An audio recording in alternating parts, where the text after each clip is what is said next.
నమస్తే, welcome to Telugu news. నేను గోపికృష్ణ. ఉమ్మడి ప్రకాశం జిల్లా కందుకూరు నియోజకవర్గంలో ఓ 20 ఏళ్ల వరుస ఓటమి తర్వాత ఓ లక్కీయెస్ట్ పర్సన్ టీడీపీ పార్టీకి దొరికారు. పర్సన్ మాత్రం లక్కీయెస్ట్ పర్సనే. అది టీడీపీ పార్టీకి లక్కీ అవుతుందా కాదా అనేది ప్రజలు తేల్చాల్సింది. ఆ లక్కీయెస్ట్ పర్సన్ ఇంటూరు నాగేశ్వరరావు గారు మనతో ఉన్నారు. టీడీపీ పార్టీ అభ్యర్థి నాగేశ్వరరావు గారు, నమస్కారం. కంగ్రాచులేషన్స్ ముందుగా. Thank you. లక్కీయెస్ట్ పర్సన్ అని అన్నాను. ఎందుకు అన్నానో చెప్తాను. ఒకటి ఇన్ఛార్జిగా పదవి దక్కించుకోవటం, 2 ఈ నియోజకవర్గ అభ్యర్థిగా పదవి దక్కించుకోవడం, 3వది మీరు టికెట్ దక్కించుకునే లోపల పరిస్థితులన్నీ దాదాపుగా టీడీపీకి మీకు అనుకూలంగా మారిపోయినాయి.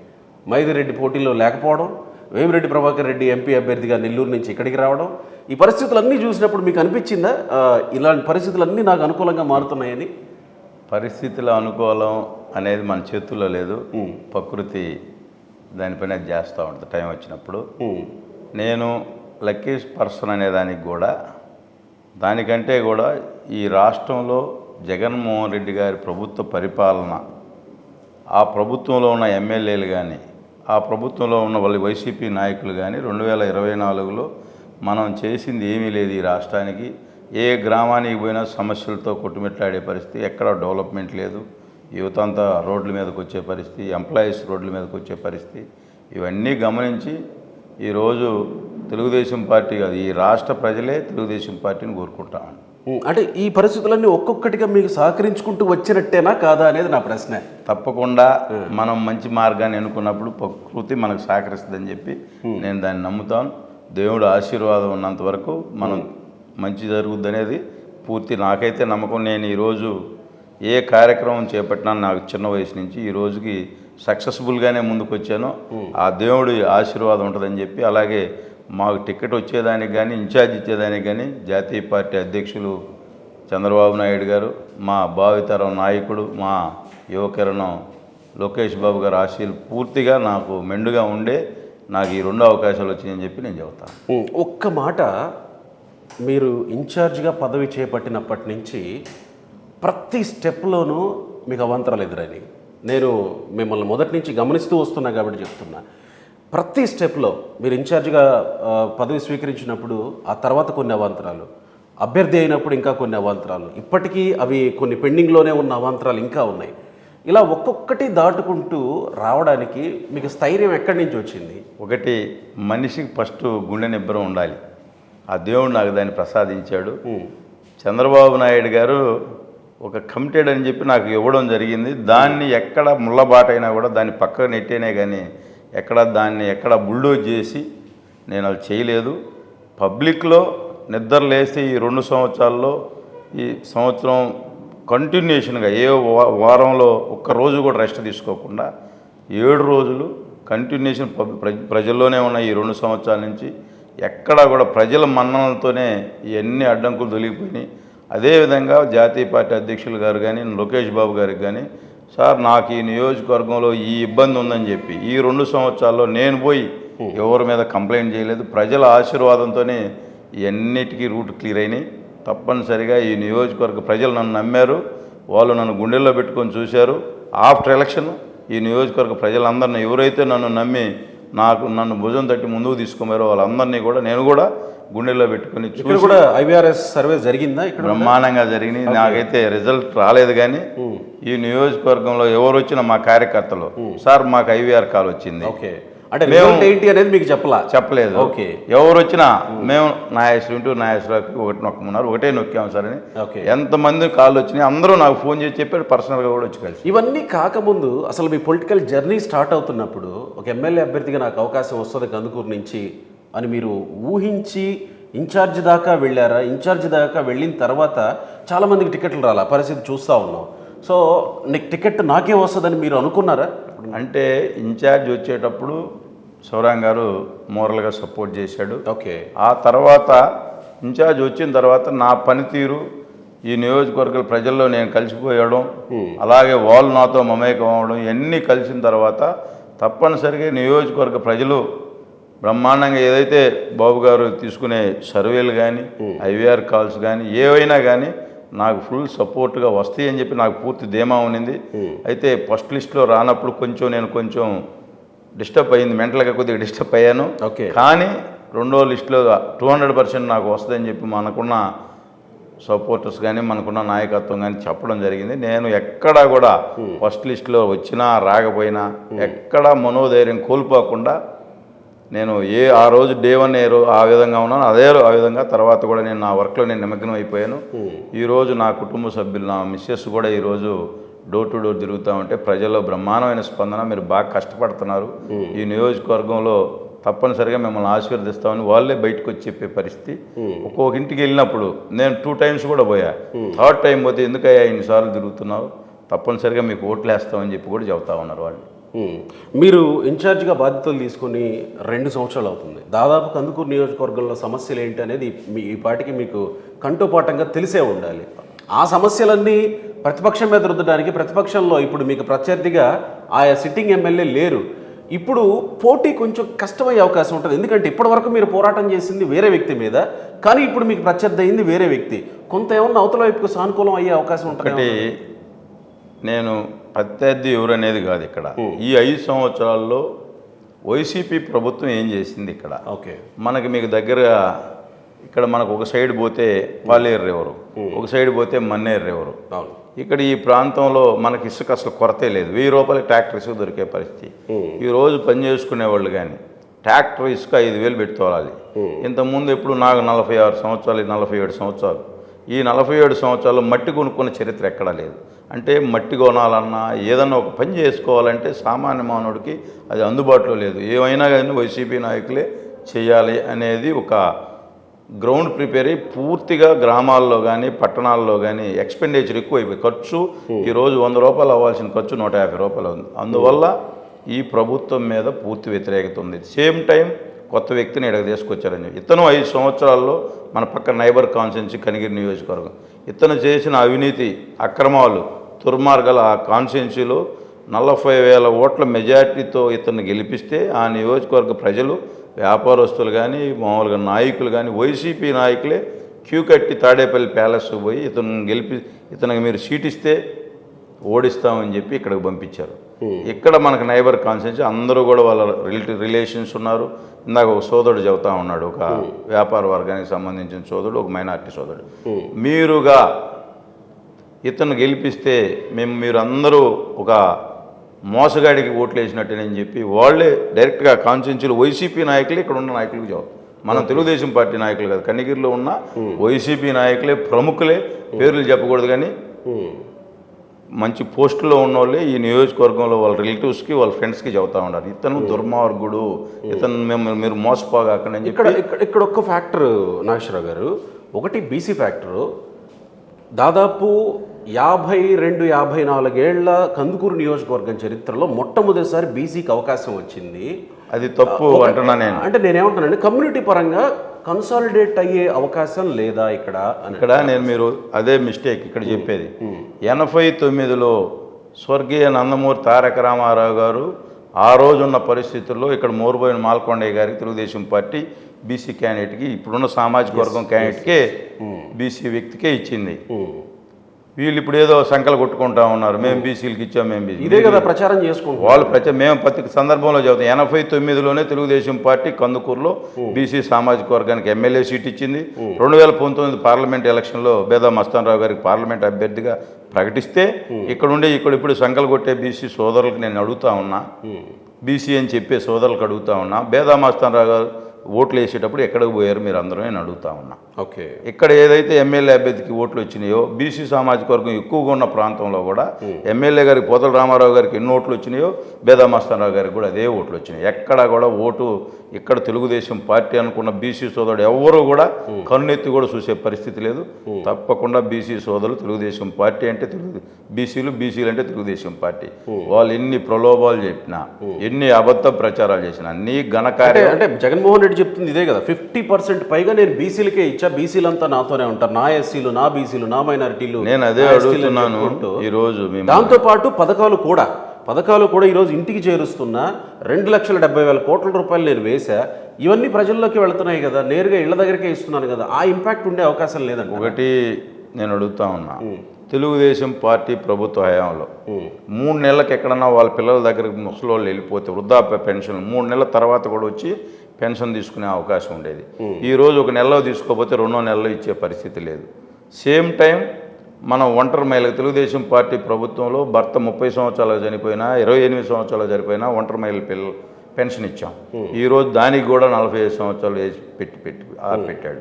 ఈరోజు నేను అడుగుతా ఉన్నా ఈ జగన్మోహన్ రెడ్డి గారిని, రేషన్ కార్డ్స్ మ్యారేజ్ అయితే తర్వాత మంత్లోనే రేషన్ కార్డు వచ్చే పరిస్థితి ఉండేది తెలుగుదేశం ప్రభుత్వం. ఈరోజు 7 నెలలకి 8 నెలలకు కూడా రేషన్ కార్డు వచ్చే పరిస్థితి లేదు. ఒక భర్త చనిపోతే భార్యకి తర్వాత నెలలో పెన్షన్ ట్రాన్స్ఫర్ అయ్యేది. ఈరోజు విడో పెన్షన్ కానీ వృద్ధాప్య పెన్షన్లు కానీ 7 నెలలకి 8 నెలలకు వచ్చే పరిస్థితి. నేను చెబుతా ఉన్నా, ఈరోజు అన్ని వర్గాల ప్రజలు నువ్వు ఇచ్చేది గుండు సూది అంతా, చెప్పేదేమో పెద్ద సౌండ్ బాక్స్ అంతా చెప్పి జనాలందరినీ మోసం చేస్తున్నామని ప్రజలందరూ కూడా గ్రహించారు. ఈరోజు ఒక బెనిఫిషరు ఒక గ్రామానికి వెళ్దాం రండి మీరు, ఆ గ్రామంలో వీళ్ళు చెప్పే బెనిఫిషర్స్ ఒక 500 మంది ఉంటే వీళ్ళు ఇచ్చేది 50 మందికి. 450 మంది నేను గుండు సున్నా పెట్టడానికి నీ పార్టీకి రెడీగా ఉన్నారు. నువ్వు ఏదో ఇచ్చా ఈరోజు ఇచ్చేది కాదు.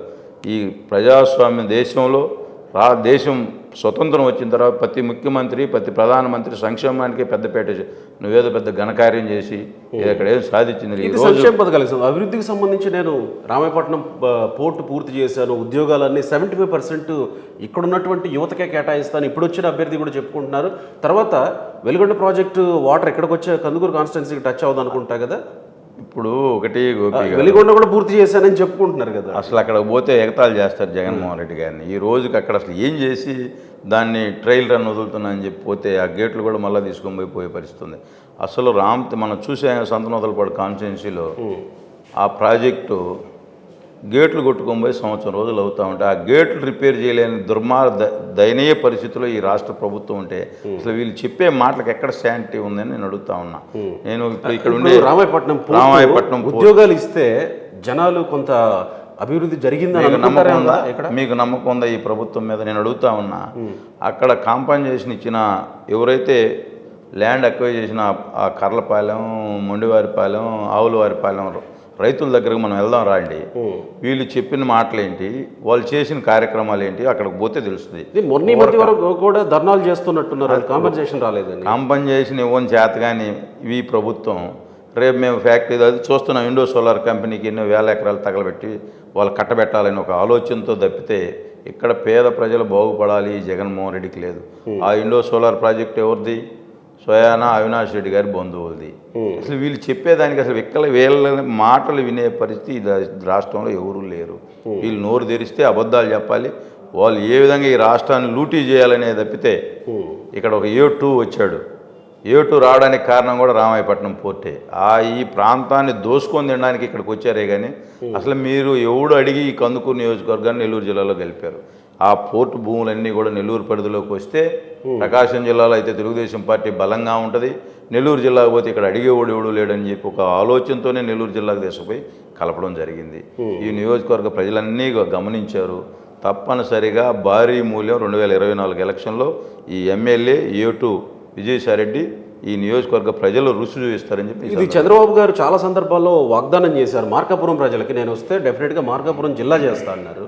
కందుకూరుని కూడా నెల్లూరులో నుంచి ప్రకాశంలో మళ్ళీ కలుపుతారా? ఒకవేళ మీరు గెలిస్తే కలిపే ప్రయత్నం చేస్తారా? బాబు గారు మహానాడులో చెప్పడం జరిగింది, లోకేష్ బాబు గారు యువగలం పాదయాత్రలో చెప్పడం జరిగింది. తప్పనిసరిగా వచ్చిన 6 నెలల్లోనే మళ్ళా తిరిగి నెల్లూరు జిల్లాలో ఉన్న కందుకూరు నియోజకవర్గాన్ని ప్రకాశం జిల్లాలో తప్పనిసరిగా కలుపుతారు. ఈ నియోజకవర్గ ప్రజలకు రేపు ఎలక్షన్ ప్రచారంలో భాగంగా బాబు గారు వచ్చి ఇక్కడ కూడా హామీ చెబుతాడు. లోకేష్ బాబు గారు కూడా చెప్పాడు, తప్పకుండా జరిగి తీరుద్దని చెప్పి నేను చెబుతాను. ఒక విషయం ఏంటంటే కందుకూరు నియోజకవర్గం అనగానే తక్కువ గుర్తొచ్చే అంశం ఈ మధ్య కాలంలో దురదృష్టవశాత్తు జరిగినటువంటి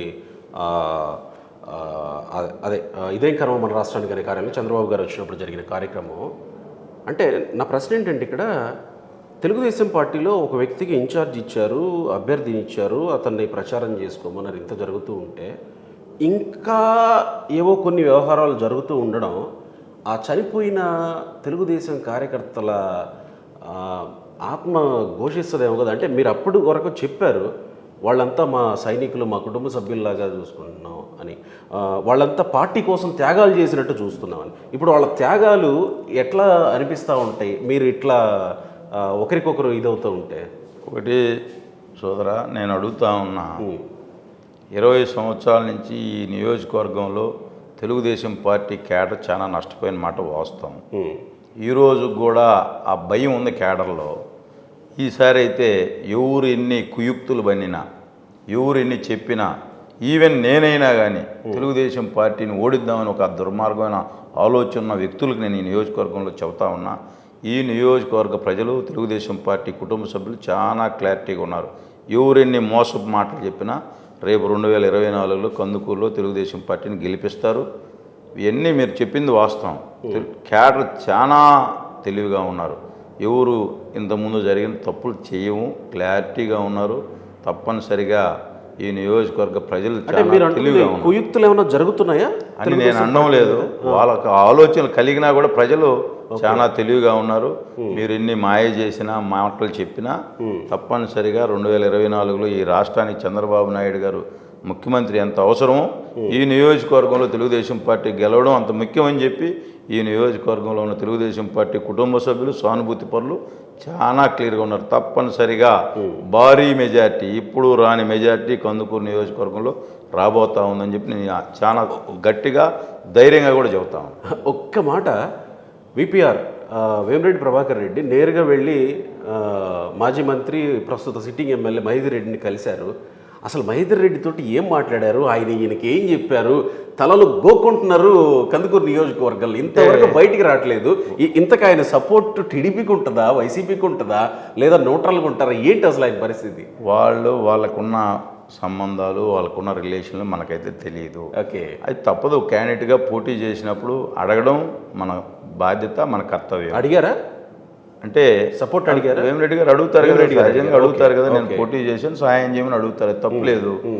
ఆ తర్వాత వాళ్ళిద్దరి మధ్యలో జరిగిన సంభాషణ మనకు అవసరం లేని విషయం అది. ఓకే, తప్పనిసరిగా ఆయన సీనియర్ నాయకులు, ఈ నియోజకవర్గం బాగు కోరుకునే వాళ్ళు ఆయన ఒకడు ఉంటాడు.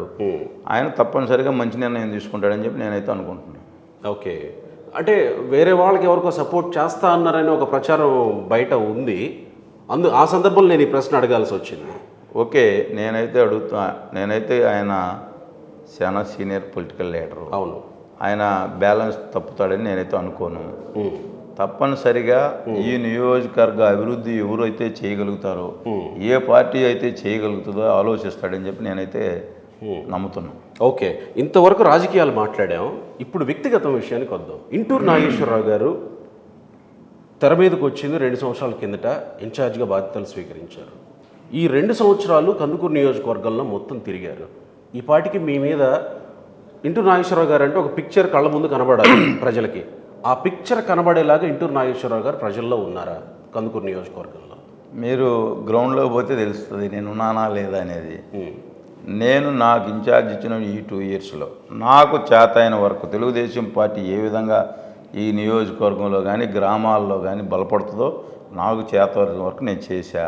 ఇంకా చేయాల్సింది కూడా ఉంది. అంటే కొద్దిగా ఈ నియోజకవర్గంలో మీరు చూశారు, కన్ఫ్యూజన్స్ సృష్టించే వాళ్ళు ఉన్నారు. వీటన్నిటికీ కూడా అన్నిటినీ ఎదుర్కొని ఈ స్టేజ్కి తీసుకొచ్చాం. నేనైతే నాగేశ్వరరావు గారికి ఎందుకు ఓటేయాలి, టీడీపీని ఎందుకు గెలిపించాలి కందుకూరు నియోజకవర్గంలో? ఇంతకాలం పాటు కాంగ్రెస్ కంచుకోటగా లేకపోతే వైసీపీని గెలిపిస్తూ వచ్చినటువంటి కాన్స్టిట్యున్సీలో నేను అడుగుతున్నాను, ఎందుకు గెలిపించాలి?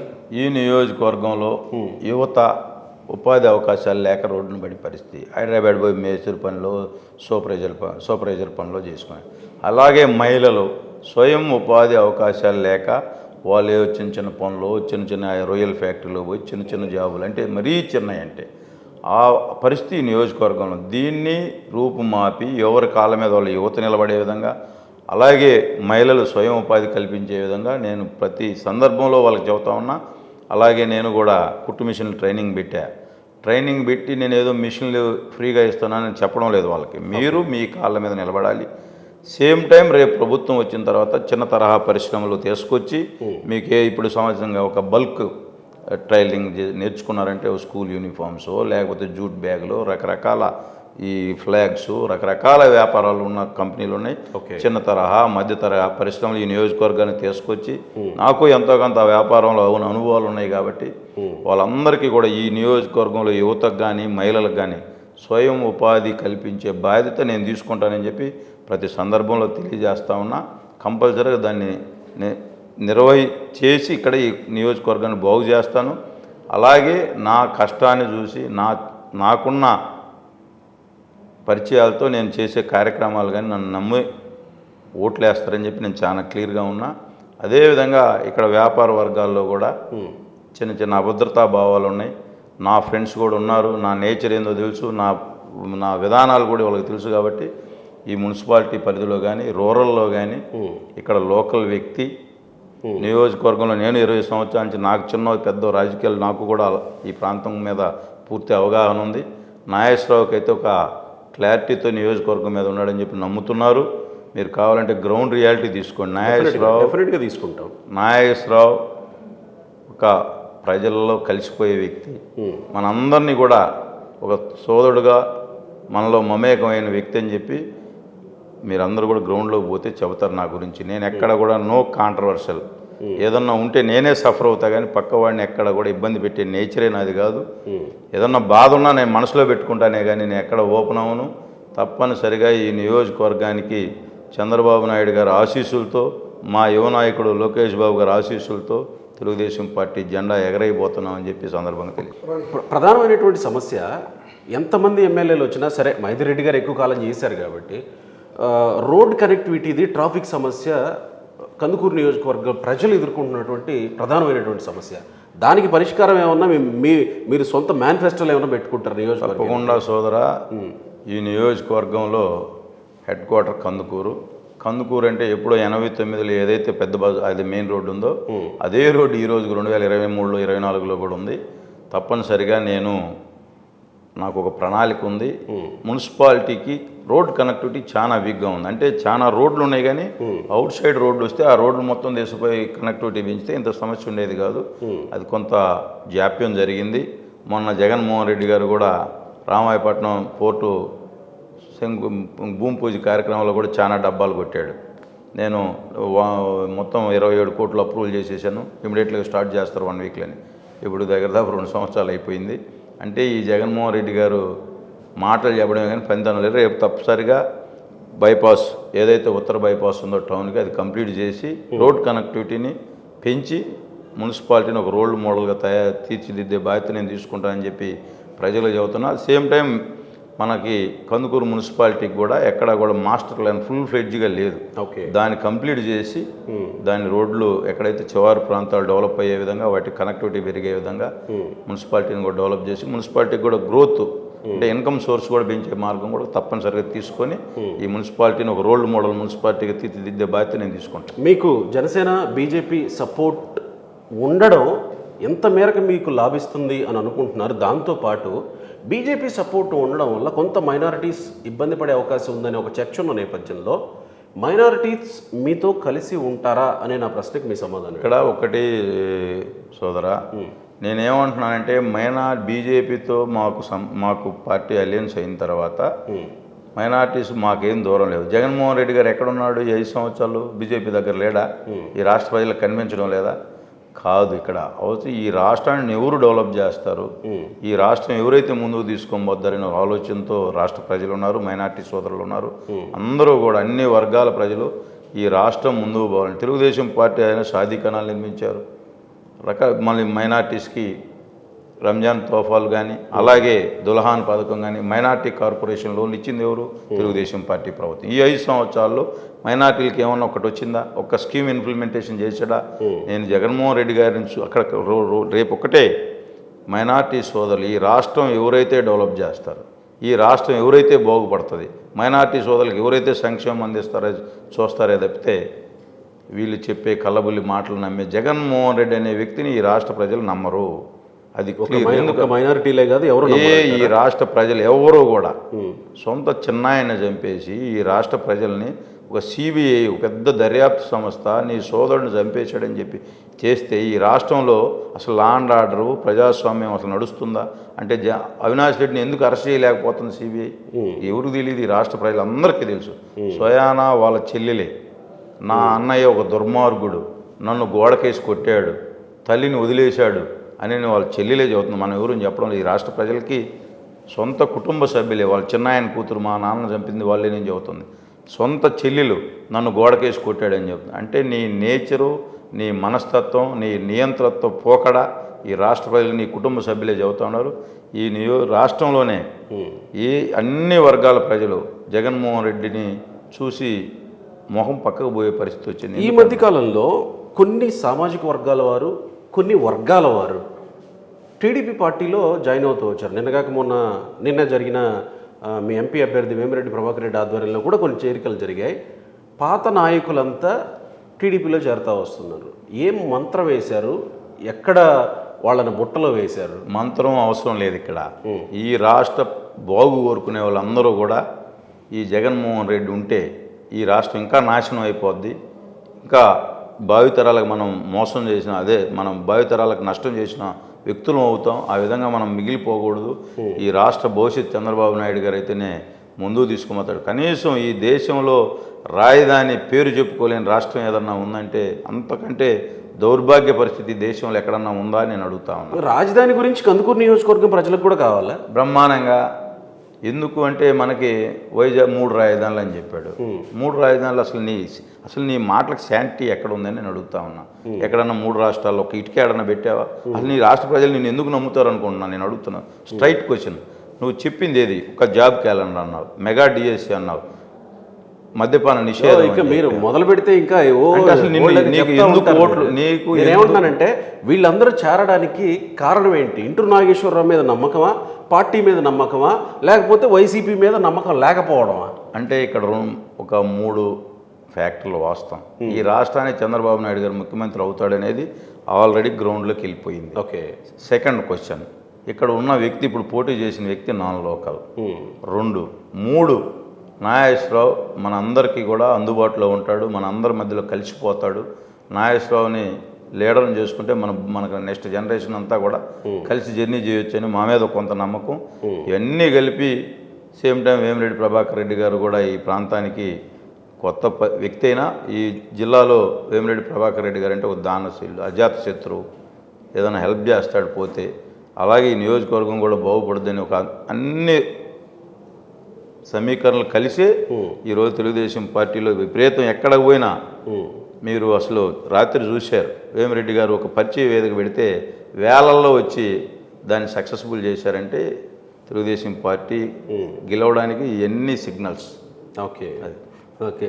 తర్వాత ఇన్నేళ్ల నుంచి ఒక లెక్క, ఇన్నేళ్ల నుంచి కొన్ని కుటుంబాలు కందుకూరు నియోజకవర్గాన్ని పరిపాలిస్తూ వచ్చాయి. ప్రజలు కూడా ఆ కుటుంబాలకే అటాచ్ అయి ఉండారు. కానీ ఇప్పుడు కుటుంబాలన్నీ పోయాయి పక్కకి. కొత్త వ్యక్తులు అటు వైసీపీ నుంచి కానీ టీడీపీ నుంచి కానీ వచ్చారు. కొత్త రాజకీయం కందుకూరు నియోజకవర్గంలో ఎలా ఉండబోతుంది అని అంటే గతంలో కందుకూరు నియోజకవర్గానికి సంబంధించి గొడవలు లేవు. ఒక ప్రశాంతమైన వాతావరణంలో ఎప్పుడూ రాజకీయాలు జరిగినా, పరిపాలన జరిగినా ఉంటూ వచ్చేది. అలాంటి పరిపాలన ఎవరు గెలిచినా ఎక్స్పెక్ట్ చేయొచ్చా మీ వైపు నుంచి? తప్పకుండా సోదరా. మేము కూడా కుటుంబాల గురించి మాట్లాడుకోవడం కంటే కూడా మన ప్రవర్తన. నాకు 47 సంవత్సరాలు, నేను 25 సంవత్సరాలు చేపాలి. నాకు 22వ సంవత్సరం నుంచే నేను బిజినెస్లోకి స్టార్ట్ అయ్యాను. నాకు ఇప్పుడు 47. 25 సంవత్సరాల్లో ఎక్కడా కూడా ఒక చిన్న తప్పు చేయలేదు. నా మీద ఈరోజుకి ఒక పోలీస్ స్టేషన్లో కేసు లేదు. నా సొంతంగా ఎవరిదో ఒక తగాదా లేదు, ఒక గొడవ లేదు. అవునా? కేసులు లేవా మీ మీద? ఈ వైసీపీ అంటే తెలుగుదేశం పార్టీ ఇన్ఛార్జ్ వచ్చినా 10 కేసులు వచ్చినాయి. కానీ అంత ముందు 10 కేసులు వచ్చాయా? 10 కేసులు లేకపోతేనో ఆశ్చర్యం వేసింది నాకు.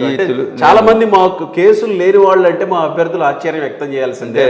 తెలుగుదేశం పార్టీ ఇన్ఛార్జ్ వచ్చిన 10 కేసులే తప్పితే అంత ముందు ఈ 45 సంవత్సరాల చరిత్రలో ఒక్క పోలీస్ స్టేషన్లో కేసు లేదు. ఎవరినన్నా ఒక దుర్భాషలాడిన చరిత్ర మాది కాదు. ఎవరినన్నా గాయపరిచిన చరిత్ర మాది కాదు. చాలా వైట్ పేపర్. మనం తప్పనిసరిగా ఈ నియోజకవర్గ ప్రజలే కాదు, మమ్మల్ని మా గ్రామం బడివారిపాలెం గ్రామంలో నేను చిన్న వయసులో 35 సంవత్సరాలు 35 మధ్యలో నన్ను సర్పంచ్ చేశారు. అంటే నేను కాదు, మా మిస్సెస్ అయింది. అంటే మా గ్రామం కూడా చాలా ఎడ్యుకేటెడ్, అందరూ కూడా వ్యాపారం చేసుకునే కుటుంబాలు, చాలా తెలివైన వాళ్ళు. మమ్మల్ని ఎందుకు ఆశీర్వదించారంటే మన మీద ఉన్న కమిట్మెంట్. నాగేశ్వరరావు చెప్తే చేస్తాడు, వెనక్కిపోడు. ఒక స్టెప్ తీసుకున్నాడంటే అది ఎంత నష్టమైనా కష్టమైనా భరాయించే మనస్తత్వం నాది. దాన్నే ప్రజలు ఆశీర్వదిస్తారు, స్వీకరిస్తారని చెప్పి నేను బలంగా నమ్ముతాను. మీ వైఫ్ కూడా ప్రచారంలో పాల్గొని మీకు అండగా ఉంటారా? తప్పకుండా. వాస్తవంగా కూడా మా మిస్సెస్ కూడా door to door campaign start చేసింది. ఓకే. వాళ్ళకు కూడా నువ్వు ఒక్కడే ఎంత దూరం కష్టపడతావు అని చెప్పి నాకు కూడా సహాయ సహకారాలు బ్రహ్మాండంగా అందిస్తున్నారు. ప్రజలు కూడా బ్రహ్మాండంగా ఆశీర్వదిస్తూ ఉన్నారు. ఎక్కడికి పోయినా సార్ వచ్చాడమ్మా, మళ్ళా నువ్వు రాకపోయినా పర్లేదు అంటే, అయినా కూడా ఈ నియోజకవర్గ ప్రజలకి ఒక కమిట్మెంట్. మేము ఇక్కడే ఉంటాం. నా ఇద్దరు బాబులు కూడా బయట చదువుకుంటున్నారు. ఈ నియోజకవర్గంలోనే పక్కనే మాది బడివారిపాలెం గ్రామం. ఎప్పుడూ 24 గంటలు అందుబాటులో ఉంటామని చెప్పి మమ్మల్ని నమ్ముతున్నారు, ఆశీర్వదిస్తాం. సో కొత్త రాజకీయం ఎలా ఉండబోతుందంటే, మనం వేరే టాపిక్లోకి వెళ్ళిపోయాం. కొత్త రాజకీయం ఇప్పటి వరకు జరిగింది ఒక లెక్క, ఇక మీదట ఇంకో ఒకటి సోదరా, ఈ నియోజకవర్గంలో ఒక ప్రశాంతమైన వాతావరణం, సేమ్ టైం ఒక ఫ్రెండ్లీ వాతావరణం, సామాన్య మానవుడు కూడా నాకు ఈ సమస్య ఉందని చెప్పుకునే విధంగా అంటే ఇక్కడ నేను రికమెండేషన్ అనలేదు. ఎవరు కూడా చిన్న వ్యక్తి అవ్వచ్చు, పెద్ద వ్యక్తి అవ్వచ్చు, పేద ప్రజలు కూడా నాకు ఈ సమస్య ఉందని చెప్పుకునే విధంగా ఒక కొత్త ఒరవడిని సృష్టించి ఈ నియోజకవర్గంలో బడుగు బలహీన వర్గాల మనిషిగా సహాయం చేసే వ్యక్తిగా నిలబడాలనేది నా పూర్తి కోరిక. సార్, మీరు ఎమ్మెల్యే అయిన తర్వాత ఇదే కార్యాలయంలో కూర్చొని ఉంటే పేదవాళ్ళు ఎవరైనా లేకపోతే సామాన్యులు ఎవరైనా ఆ డోర్ తీసుకొని అక్కడ అడిగి రావచ్చా? నేను ఒకటే చెబుతా ఉన్నా, అసలు ఆ డోర్కి ఎప్పుడు లాక్ కూడా అయ్యాను. నిజం. అటు చూపించు, కెమెరా అటు చూపించు ఒకసారి. అంటే నేను ఒకటే చెబుతున్నా, డోర్ తీసుకుని ఎవరైనా మీరు గమనించండి, 2 రోజులు కూర్చోండి ఇక్కడ, డైరెక్ట్గా లోపలికి వస్తారు. ఏదో పర్సనల్ అయితే తప్పితే అలా వేయండి. అంటే బేసిక్గా ఒక 2-3 స్టెప్పులు ఉంటాయి కదా ఎవరికైనా. మీకు నేరుగా ఉంది. No steps. ఇంటూరు నాగేశ్వరరావు ఒకటే స్టెప్ ఉంటుంది నియోజకవర్గంలో. దీంట్లో ఫుల్ క్లారిటీ, 100% క్లారిటీ. ఏ పేదోడైనా డైరెక్ట్గా ఇంటూరు నాగేశ్వరరావు దగ్గరికి రావచ్చు. అంటే ఇప్పుడు అభ్యర్థిగా ఉన్నారు కాబట్టి ఓకే. ఎమ్మెల్యే అయిన తర్వాత కూడా అంతే ఉంటుందా? ఆ తర్వాత కూడా నేను మళ్ళీ ఎలక్షన్కి పోవాలంటే ఆ డోర్ తీసి ఎలక్షన్కి పోతాను. ఈ విషయాన్ని ప్రజలు గుర్తుపెట్టుకుంటారు తప్పకుండా. మళ్ళా 2024 నేను క్లియర్గా చెబుతున్నా, 2024లో ఈ కందుకూరు ప్రజలు నన్ను ఆశీర్వదిస్తే 2024 తర్వాత వచ్చే ఏ ఎన్నికలైనా ఇంటూరు నాగేశ్వరరావునే గెలిపిస్తామనే విధంగా ఈ నియోజకవర్గంలో ప్రజలు మన్నలు పొందుతానని చెప్పి ఈ సందర్భంగా తెలియదు. సో మీ ప్రాధాన్యాంశాలు ఏంటి? మీరు గెలిస్తే మీరు ప్రాధాన్యాంశాలుగా పెట్టుకున్న అంశాలు ఏంటి? గెలవగానే చేయాలనుకుంటున్న పనులు ఏంటి? ఫస్ట్ మున్సిపాలిటీ రూపురేఖలు మార్చడానికి నా వంతు ఫస్ట్ టార్గెట్. ఓకే.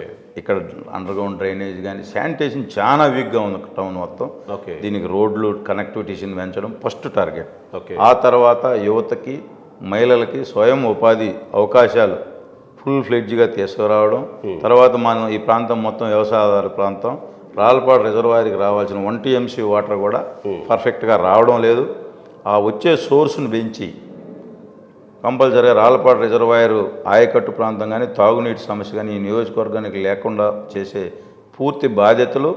అదేవిధంగా మ్యాంగో ఉలవపాడు అనగా మన నియోజకవర్గం ఫేమస్ ఉలవపాడు, ఆ ప్రాంతంలో ఉన్న మామిడి రైతులకు కూడా మార్కెట్ అవకాశాలు, అంటే ఎక్కడో దళారు వ్యవస్థ నడుస్తూ ఉంది, ఆ వ్యవస్థ లేకుండా రైతే అమ్ముకునే విధంగా ఒక మార్కెట్ ప్రొవిజన్ కల్పించి అక్కడ నాణ్యమైన పంటను దిగుబడి చేసి దానికి ఎక్స్పోర్ట్ అవకాశాలు కూడా కల్పించి రైతుల్లో అవగాహన తీసుకొచ్చి ఆ రైతులను కూడా ఆదుకోవాలని చెప్పి ఒక బలమైన నిర్ణయంతో ఉన్నా. అదేవిధంగా ఆక్వా రైతులు కూడా లాస్ట్ చిన్న రైతులు మనం వాళ్ళని కూడా ఏ విధంగా అయితే గవర్నమెంట్ నుంచి సపోర్ట్ కావాలో ఆ సపోర్ట్ కూడా వాళ్ళకి అందించి వాళ్ళని కూడా ముందుకు తీసుకొని పోయే బాధ్యత కూడా తీసుకుంటాం. డెఫినెట్గా all the very best Nageswararao గారు. Thank you. కొంత నేను వస్తున్నప్పుడు మీ అనుచరులతో మాట్లాడుతున్నప్పుడు నైట్ 1-1:30 అవుతుంది పడుకునేసరికి అని అంటున్నారు. కాస్త మీ ఆరోగ్యం కూడా చూసుకోండి. తప్పకుండా ఈ నియోజకవర్గ ప్రజల కోసం ఈ 24 గంటలు కష్టపడే ఓపిక దేవుడు నాకు ఇచ్చాడు. తప్పకుండా కష్టపడతాను. Right. All the very best. Thank you.